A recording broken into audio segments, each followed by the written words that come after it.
Kali ini kita akan memainkan langkah-langkah kombinasi yang sangat indah yang dimainkan oleh para Grandmaster dunia di beberapa event turnamen.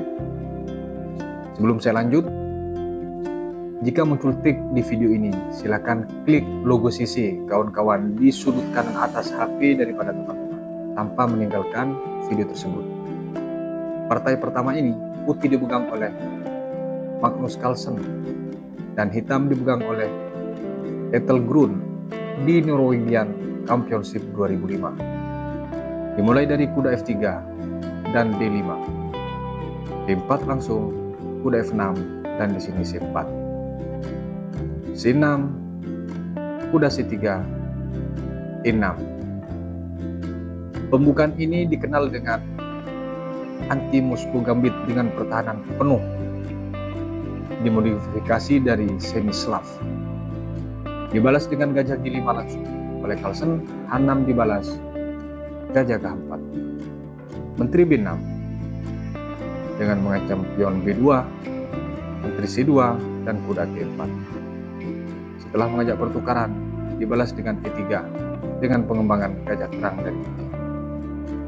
Gajah ke B4 dibalas dengan gajah D3 dan menteri ke A5. Dikeroyok di sini kuda dari putih kawan-kawan. Namun di sini Carlsen meninggalkan kuda tersebut dengan rokade pendek. Kuda kali kuda dipukul oleh pion dan gajah kali pion. Benteng B1 dengan langkah sangat terpaksa dibalas dengan pion kali pion dan di sini gajah kali pion. Gajah ke B4 dilanjutkan dengan kuda G5. Dibalas dengan gajah D6, F4,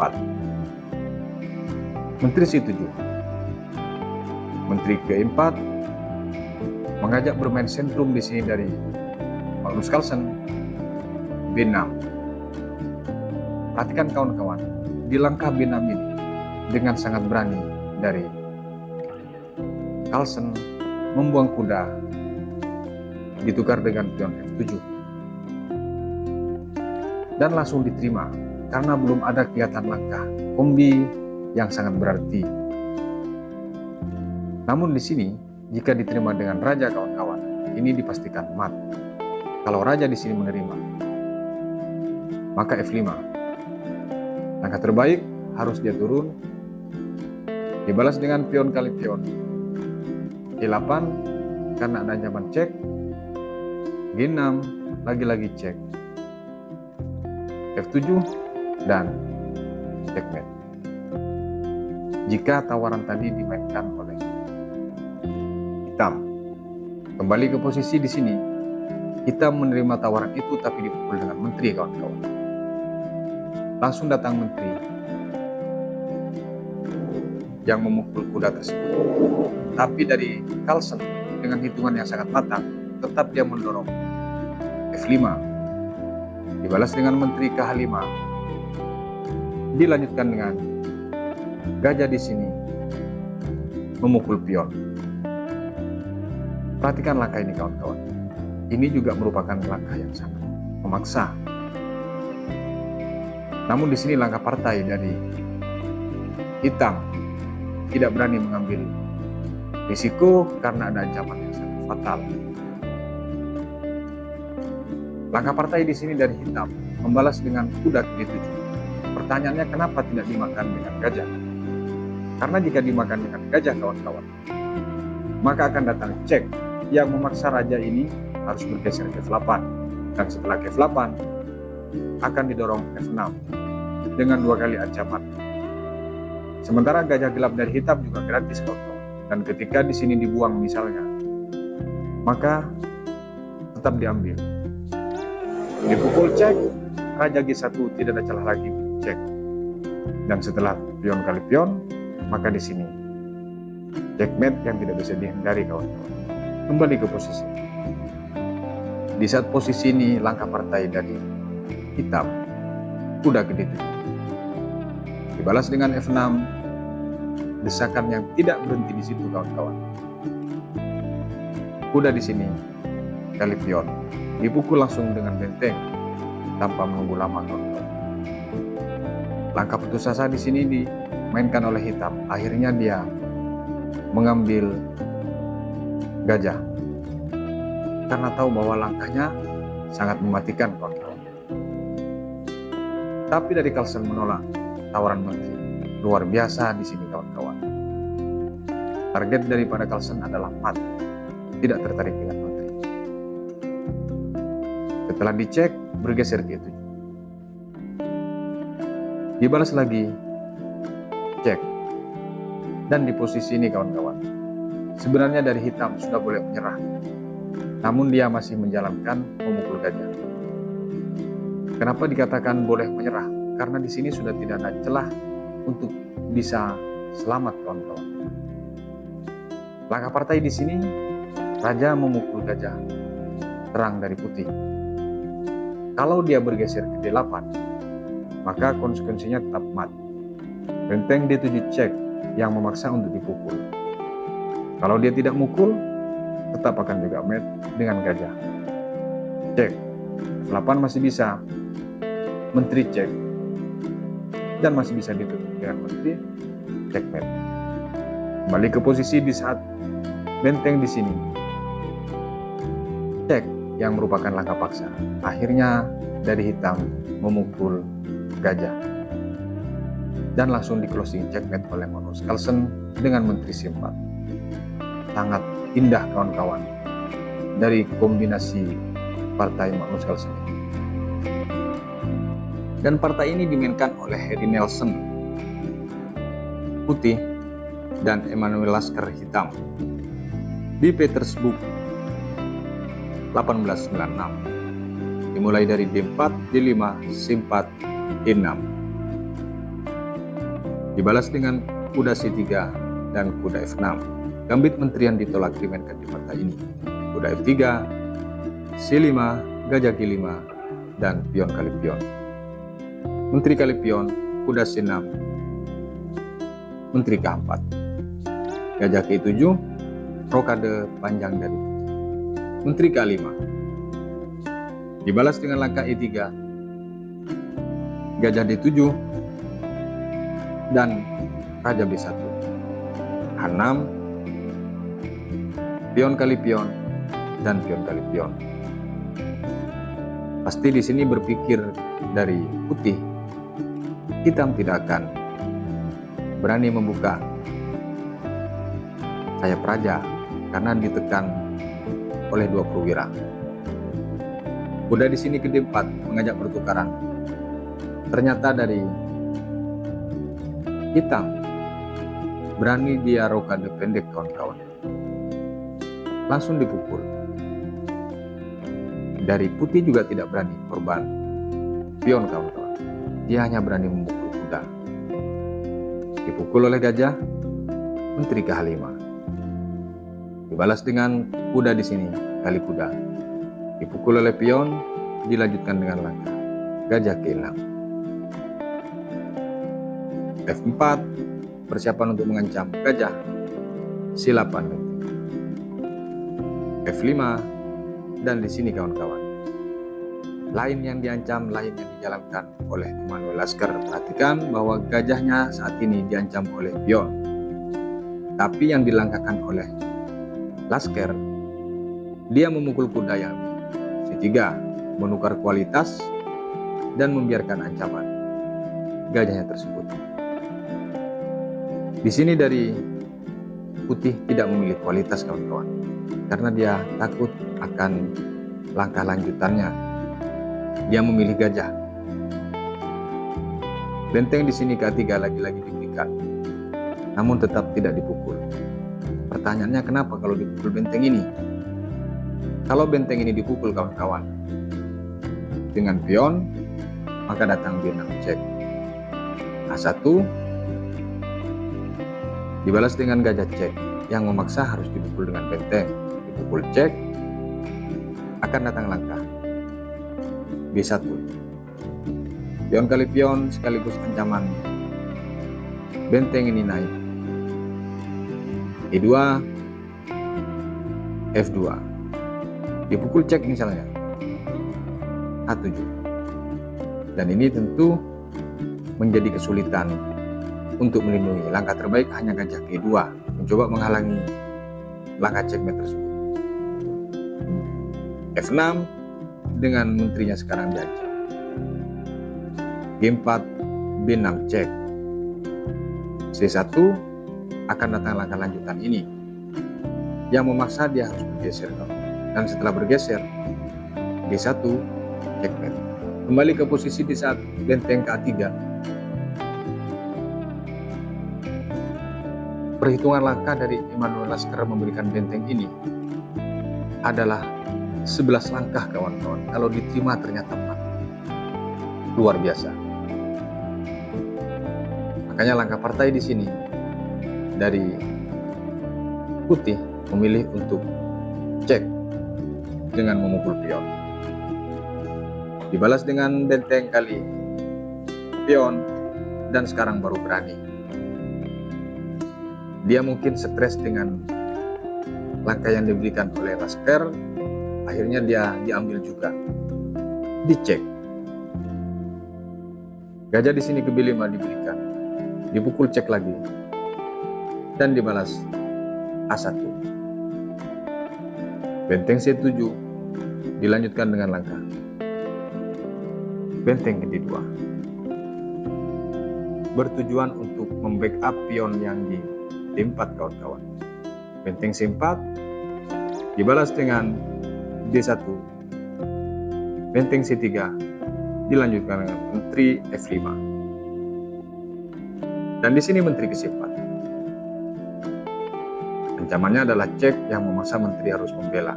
Namun ternyata dari putih juga cerdik. Dia tidak menurunkan menteri dengan tetap menekan, menggeser raja ke B2. Dipukul. Lagi-lagi di sini ancamannya aneh, bersifat memaksa langkah daripada Emanuel Lasker.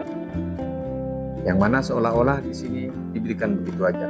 Namun tidak langsung diambil oleh putih kawan-kawan, melainkan dia cek dulu ke E6. H7 dibalas dengan dipukul oleh raja benteng tersebut. Mungkin berpikir kalau sekarang tidak ada langkah matnya. Ternyata dia salah. Ternyata langkah tajam berbisa daripada langkah Emanuel Lasker ini tetap pada fokus kombinasi awal kawan-kawan. Menteri cek C3 dibalas dengan A4 karena itu satu pilihan. B5.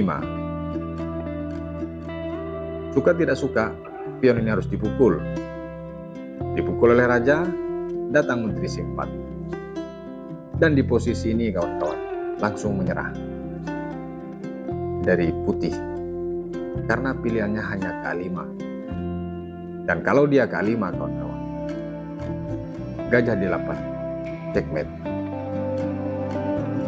Dan partai ini kawan-kawan, putih dipegang oleh Anatoly Karpov, hitam dipegang oleh Vasilin Topalov di Linares pada tahun 1994. Dimulai dari D4, kuda F6, C4, C5.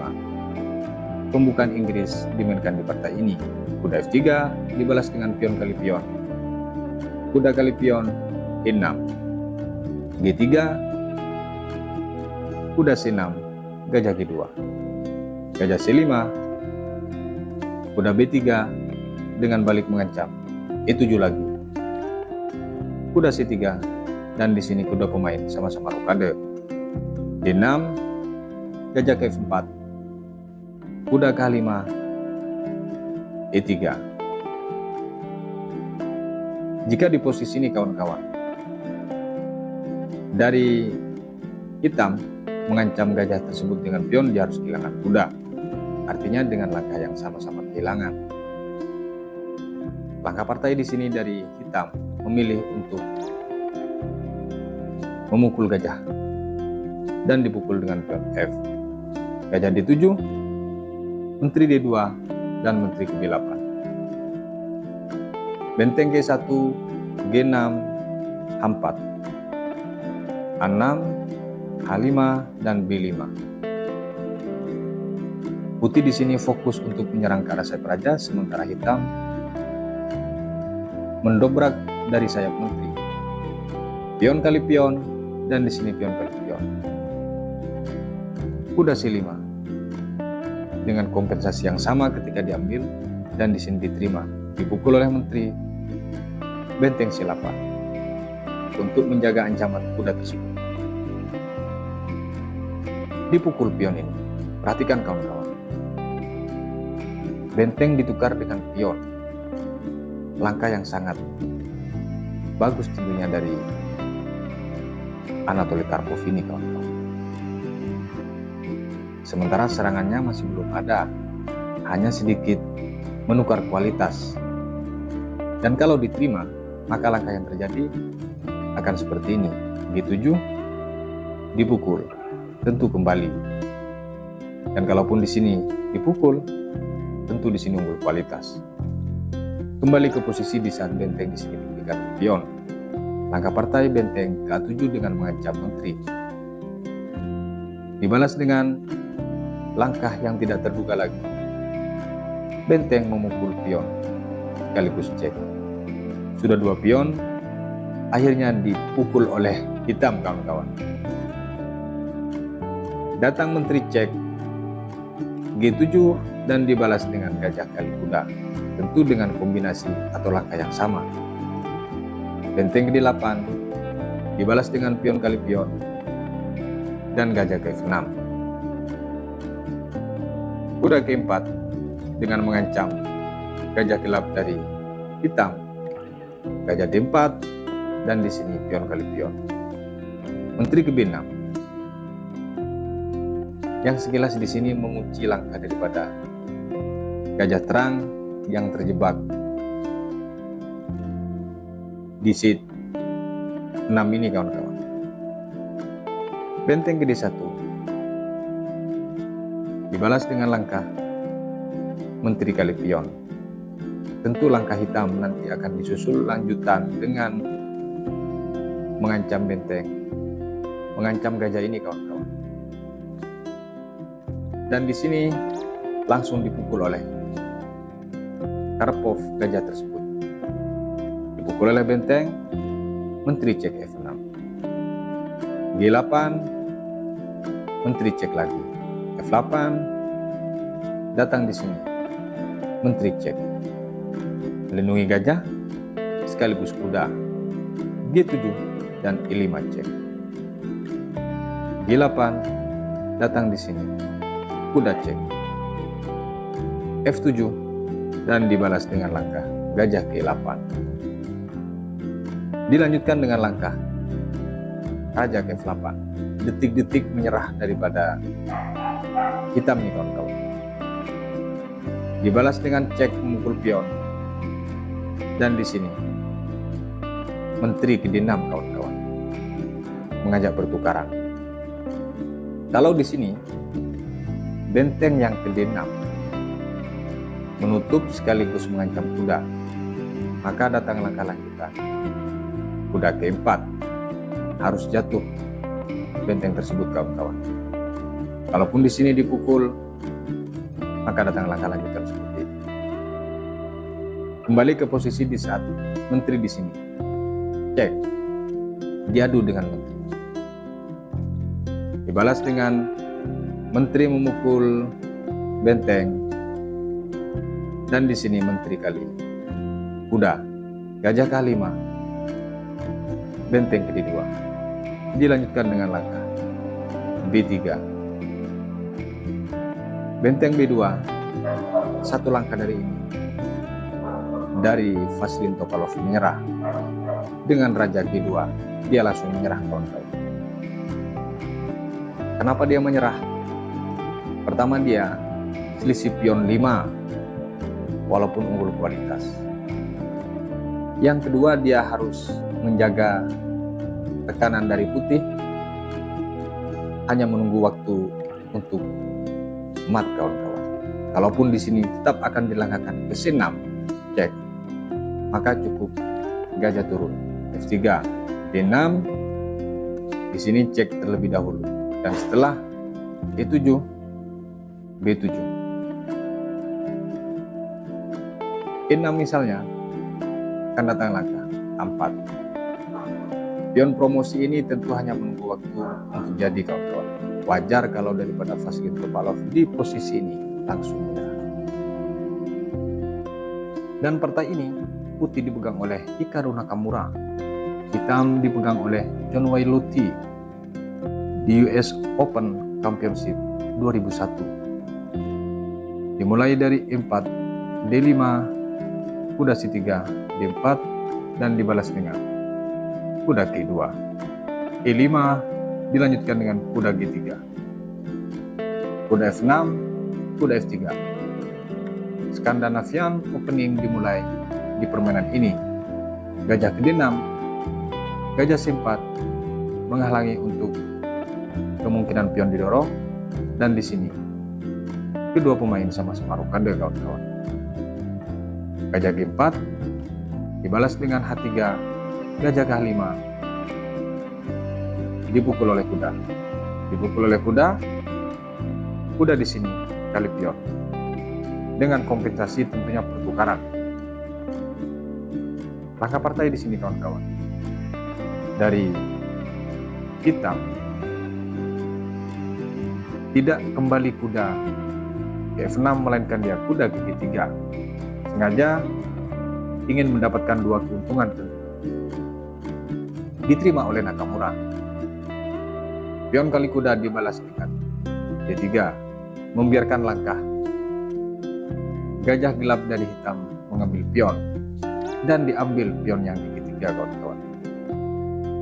Perhatikan langkah ini. Nakamura langsung membuang benteng ke F7 tanpa menunggu lama dengan mengancam menteri, kawan-kawan. Langsung dibuang. Dibalas dengan langkah benteng di sini memukul dan dilanjutkan gajah cek. Lari dia, kawan-kawan. Karena kalau dia sampai memukul tentu dengan kompensasi yang sama. Menteri G4 dengan mengancam gajah E5, gajah G5, gajah G6. Mengajak pertukaran diterima. Dipukul oleh pion.